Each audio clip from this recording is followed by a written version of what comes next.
Okay, Auntie Vivian, well, it looks like you've been in the agric business also for quite some time now.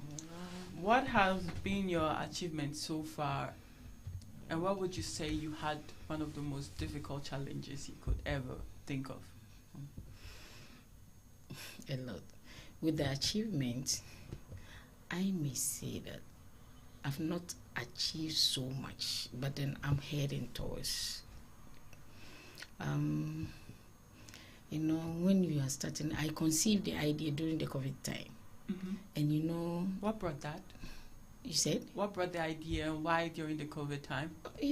When there was this lockdown, we remained in the house, and I said to myself, I'm a teacher by profession, mm-hmm. but then we were all in the house doing nothing. And but then a friend was having this piggery farm, which I used to visit. Mm-hmm. So along the line, let me give a brief history of how I came about all this farm. Fair enough. Yeah. So along the line, I had a small plot around that of my friend's farm. Mm-hmm. So I decided to, either for me to be in the house feeling lonely and others, I have to get something doing. Mm-hmm. So I decided to also go into piggery. Mm-hmm.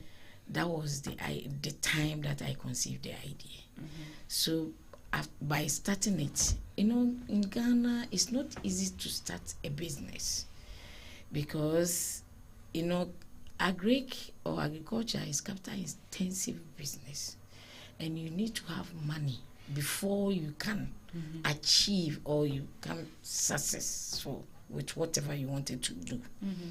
So I started by starting with the piggery, and gradually as time goes on, I developed some interest in some of the things that, and because of this environmental the SDG goals. Yes. Yeah. I would come back to that later on with a question, but feel free to go on with what you want to say. So I decided, no, where am I going to dump these feces of these pigs? And so that also brought up an idea. Mm-hmm. Why not starting with vegetables or start growing something with this by using it as a manure? Really? So, yes. So, it's more or less called upcycling, if I know the word right. Meaning you use the feces of the pigs. Yes, to till my land. Okay. In order for me to have a fertilized or a good soil or a good soil to mm-hmm. grow mm-hmm. something. Mm-hmm. So I decided to go into vegetables. Okay.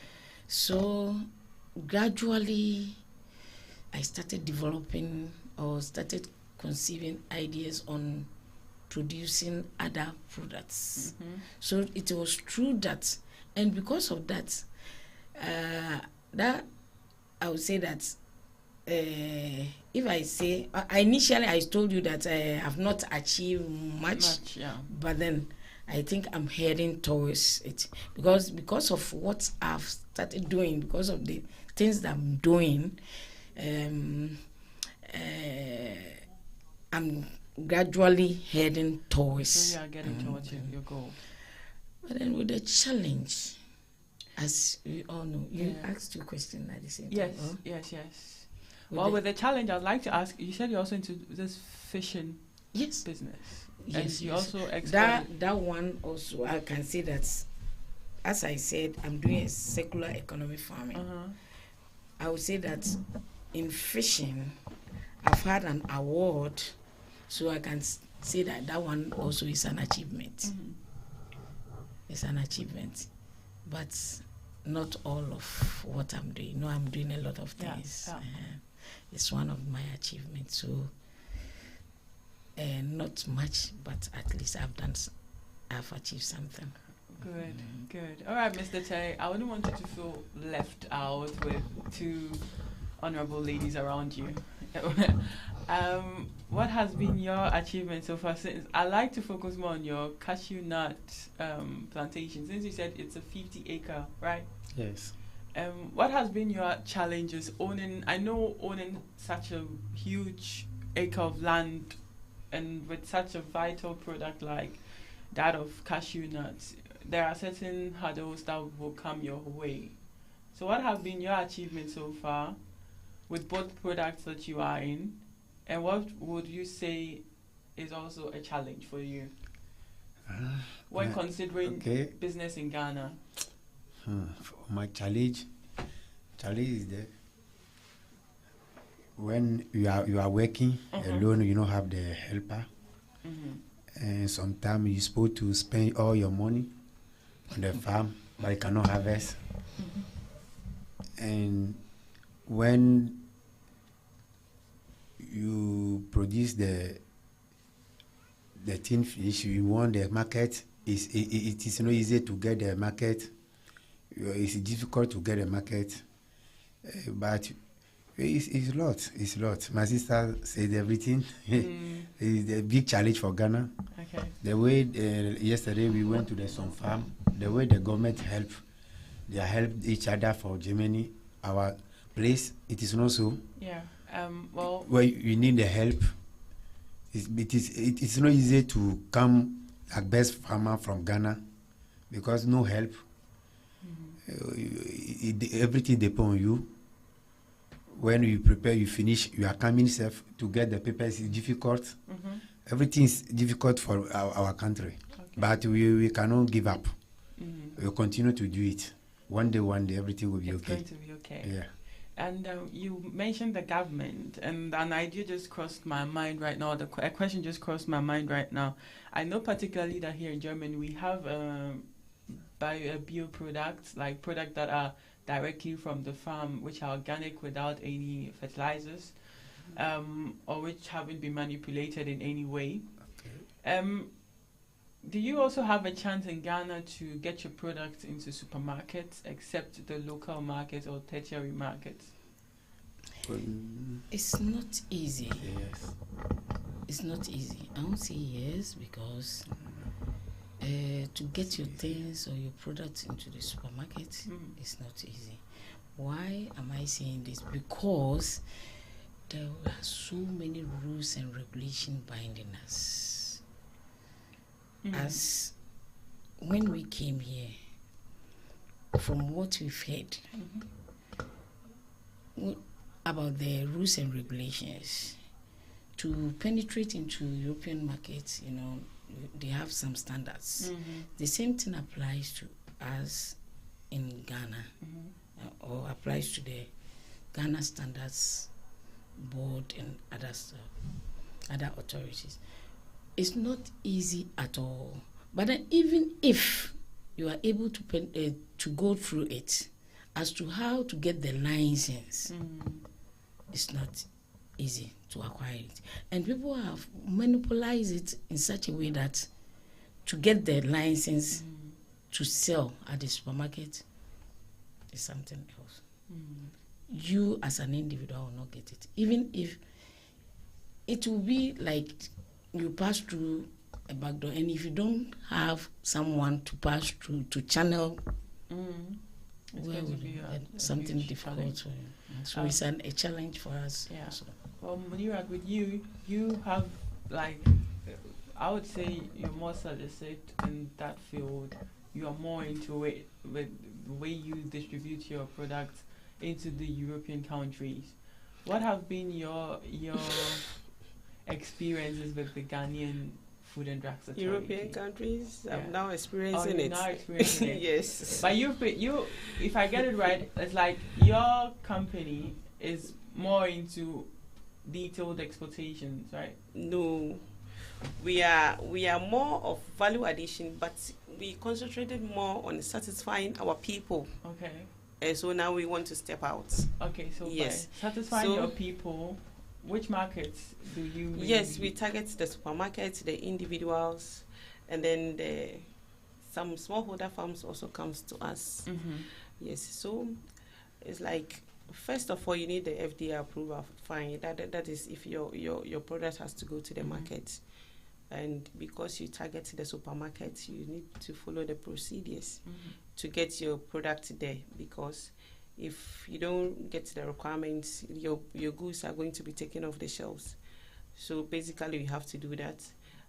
Our chicken, our processed broilers are on the market, and we did the due diligence to get the FDA approval. So we supply some supermarkets, and we do from farm to table too as well. We get customers, orders from consumers direct, and then we supply them. And we have off-takers who also come to our farm to pick our birds and our eggs to their shops to sell. So basically, it's about how your target market and how you want to sell your product. If you want to target the final consumers, maybe then you want to dodge the FDA. But when you want to go through the shops, you still have to get the requirements. Right. And now that we want to step outside, definitely you have to get those the FDA. Yeah. Yes. Yeah.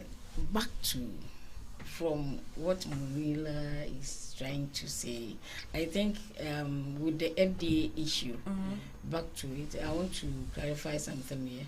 With my product, for instance, with the fish, the smoked fish, I'm trying to send it to the counter or to the supermarkets, but the requirements around it, you have to put up a comprehensive facility, you have to do this, you have to do that, the rules and regulations, and it requires much of money to do such thing. Me, for instance, when I went in for this certificate, they told me that government is not giving it out, and I asked why you guys are there telling us to produce or to create employment, but then why are you telling me I want to send my good? I don't want to concentrate on the individuals alone. I want to target the supermarkets and even send it beyond. Why are you not giving me this license? So the thing is, you whatever you do it step by step. Yes. When you start as the smallholder farm, you target the consumers directly. Then you start building yourself. When I started my poultry farm, I targeted consumers. I mostly do even door-to-door delivery. How long have you been in the business so far? I started in 2017. I started in 2017. That was where officially my farm was registered. Okay. Yes, I was also a government worker. Yes, I started the farm when I went to maternity leave. I'm one particular person who doesn't want to be idle. The maternity leave was too long for me, so I need to get myself busy. Right. So I started farming in the house. I use my yard for. It's basically like when you go to my area, when you say Hajia, the poultry farm, everybody knows me because I was supplying everybody in my area vegetables and eggs in the morning. I started doing it as a hobby for the family. I realized the eggs was too much for us to consume, so I have to start giving it out. Earlier, I realized that I was wasting money. I have to sell the eggs. So also you started by just doing a hobby. Yes, I started with rabbits, and then the chicken, some 50 hens. So by the end of the day, I was having like a crate of egg every day. It was too much for the family, so I started to sell. Like I was even giving it out. Then I started selling it to get the money for the feed to feed it. So it was growing, and I was managing about 2,000 birds in the yard. Okay, how large is your yard? It was just a 1.5 acre plot of land, but we had one big plot, and I was using a battery cage system. Just to manage the land. When I started battery cage system, for those who don't know it, what's that? It is basically a metal cage. I imported it. I saw it on the net. I like reading a lot. When I start something, I want to get more information about it. So I realized that it helps me to manage the space in the house. So I started using that, and it helped me to stock in more base using a very small portion of land. So I was running a very huge amount of base, but in a very small space. And I was making a lot of eggs. So I started having problem with the extension officers. I have to move out. The farm is getting bigger, so I have to go and lease the land outside to move the bait and stuff. After a year, I bought a 3.5 acre land to start the farming there. So I started putting up my structures gradually, and I expanded the farm. Okay. So you move from one step to the other. The approval is there. It is very tedious and it is very hard. If you are not getting approval, you don't have to stop, and you don't have to stop producing. That means it's not easy to get there. It is not easy. Nobody is saying it's That's why I'm easy. saying that it's not easy, but gradually we'll get there. For sister industry, it is not easy. It is not easy for everyone, but you can't say because you don't have the approval you wouldn't want to produce. Back to the question. It is one of the challenges that we all had. Yes, because that's why I'm saying that but it's not easy. For the fish, they have more problem more than. Let's end that one. But I'm saying that it's not easy to acquire or to send your product into to the counter or to the supermarkets. You just have to smoke because unless you pass through some. When you are a poultry farmer, before your dressed chicken go, they have to come and inspect where you do your slaughtering, where you do your defeathering and the cleaning up. That's why I said it's and not they easy. checked all those things. Because to put up a comprehensive facility, to it's be a long able process. to, It's not not easy. joke. Right. That's right. why I'm saying that it's a huge issue and debate. I can see. Moving on to one of my final questions for the show. It's a very interesting debate we're having right now, but I can see it's a lot that we have to discuss. So we have to actually break it down into certain main questions. I would like to ask anyone who feels like answering this question first.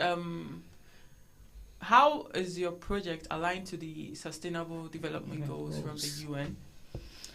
Because I picked out 3 just by viewing the poster or flyer I saw. So I'd just like to individually know what you guys have as SDG goals you're following with your project. One, to me, managing waste management is one of my goals. And 2, to create employment. 3, employment with the 3 to build the capacity of women and youth in the society or in my community. Right. Mr. Terry, what of you? What's your point on that? Which SDG goals are you following with your 2 projects? For me, I target to help the orphans, the widows. Only 2 things on my mind: to help the orphans and the widows. Okay, and see what you said linked to the topic that we had for the SIPA program. Yeah. When you want to sustain something, you need a basic grounds that it has to stand. Yes. So to sustain the agriculture in our country, we need to build a system that farmers don't get tired of producing. How can that be possible? When you produce, there should be ready markets. When you produce, there should be ready market, and maybe we can't consume all that we are producing. That is maybe, but trust me, all that we produce can be consumed in our country. I told you. Yes. So we are looking at the markets not only in our country to sustain the agriculture there and to sustain the ones outside Africa and Europe. Because we are not only here to bring our products, we are here also to take up some products to our country. So we want to integrate both to sustain the agriculture everywhere. We can say worldwide, because we are not here alone. We have some Ethiopians among us. Right. Yes. So we are here to build business together. Connection and network. Yes. I might have something that you need and they don't have, or they might have something that I need and they don't have. So we exchange. Yes. So how do you keep up with trends in the agri field? It's basically you getting the like, let's say, the market. So you have to create a niche, and then you establish it, and that is it. Okay. Mr. Tay, back to you. And with your cashew nut business, and what was the other one again? It's like I'm too focused on your cashew nuts. The shea butter. Shea butter, exactly, shea butter. How is that profitable to you? Have you seen any changes within the year? It depends on Yes, your goals. because I have the suppliers, the buyers. Now I'm entered the Europe. Okay. By you see how best God can help. Okay. So which of the businesses go quick for you in Ghana? Cashew nuts or shea butter? Shea butter. All right. And what can you use shea butter for? Like, except for normal. What does shea butter help? Basically, all the creams that you use are made from shea butter. Your head It's for cosmetics. Okay. It's basically. Well, I use shea butter, so I just want to know what shea butter helps. All right, well, that brings me to the end of today's show, Culture and Diversity, with the CIPAP expedition with our guests Munirat, Aunt Vivian, and Mr. Tay. But before we wrap it up, I would like them to give us their final words, starting from Mr. Tay to Auntie Vivian and then to Munirat, how they've seen the German or Africans in the diaspora in Hamburg so far, since they visited 1 or 2 Afro shops, and what are their take home experiences so far? So, Mr. Tay. And first of all, we thank Simpa for this opportunity to give us. It's continue to do good. Okay, next time we'll be here again. Okay. Thank you.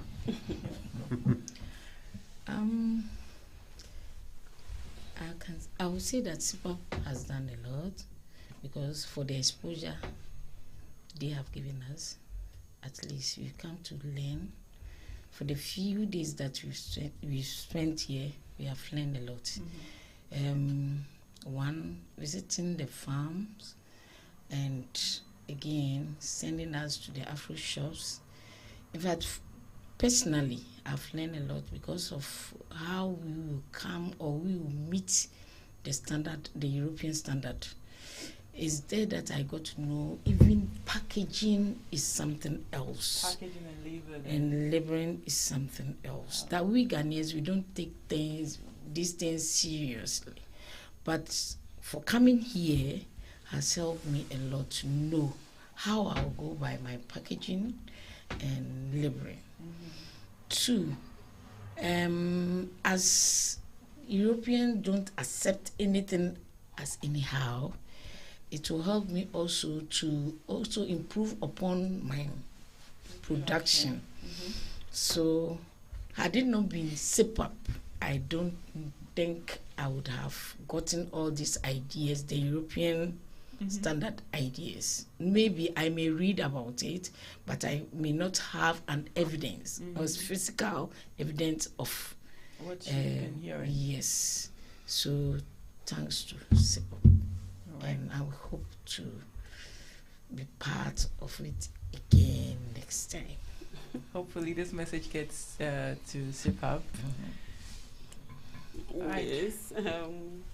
I will give a shout out to CIPAP and then Jimmy and then the South Africa Foundation. They did a great job by getting us together, and they getting the idea of even getting us together for this sustainable program, it's something great. And then it's an opportunity for us to sell what we have and to meet the international market. So it's like we bringing out what we have on the table to the market is a big opportunity for us. And I would say a big thank you to CPAP and then the South Africa Foundation.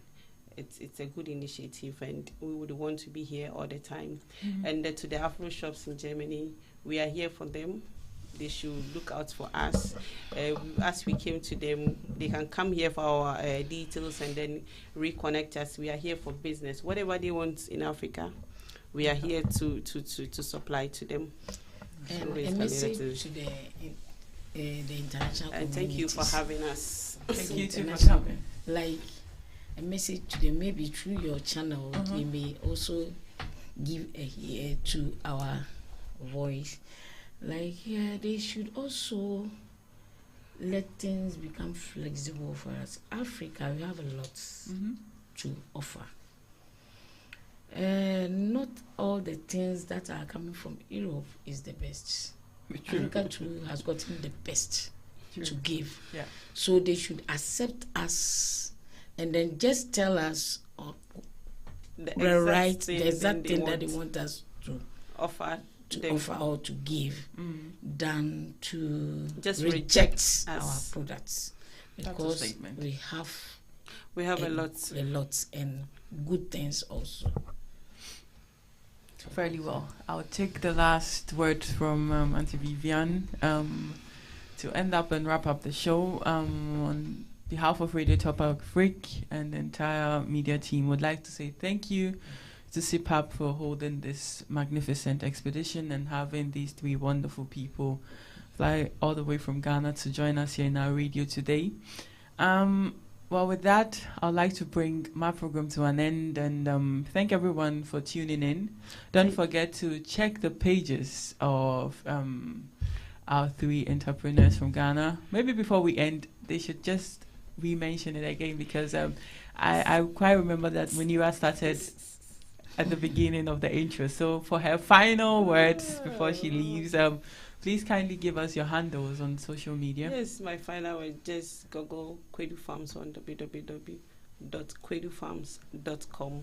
We have a lot there. You can buy from our website and we will deliver. You can, we are on Instagram, kwedufarms.com.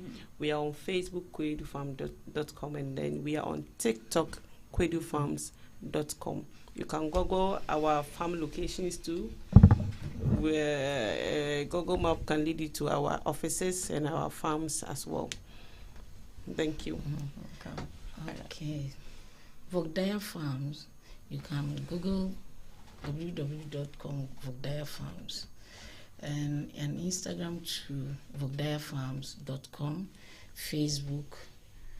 You can find us. The social media that handles that we are in. You can also order things from us through this our social media. Okay. We are there. Yes, and then one thing too, the Kwedu, the spelling of the Kwedu, a lot of people are having it wrong. It's KWADU Farms. Yes. Okay. With the Vogdaya Farms too, people are finding it difficult to so give the spelling. Pronounce. Yeah. It's VOGDAYA. That's Vogdaya Farms. Okay. And to end it up, though we are here to establish our network, or we still also need investors to come in to help us. So through this you take this opportunity to also invite people also to come in to assist us in order to produce more. Yeah, fair enough. Mr. Tai, your final words, your handles when you are managing your business on social media or. Okay. For me, you can see me for Bevic Ghana Limited, and Instagram Bevic, and the net Bevic net, and the email realiter2020@gmail.com. All right. Thank you, you all, for coming around. Thank you. And Thank thank you to Kwedu Farms, to Vogadaya As I Farms, said. and Bevik. What about Bevik Ghana Limited? Yes. Thank you all for coming around. Thank you too for having us. Thank you. And also we for hope you having have a pleasant stay in Hamburg. In Yeah. Hamburg, we say moin moin. In German, generally, we say herzlich willkommen, meaning welcome And to you will say Hamburg. danke schön. And then you will say Dankeschön. Thank you all for coming. Thank you also. Thank you too for having This us. is your girl once again, Nadia, on the show Culture and Diversity, with the exclusive show CPAP Business Expedition with our 3 wonderful guests. Have a great evening and see you next week on my next show. Thank you.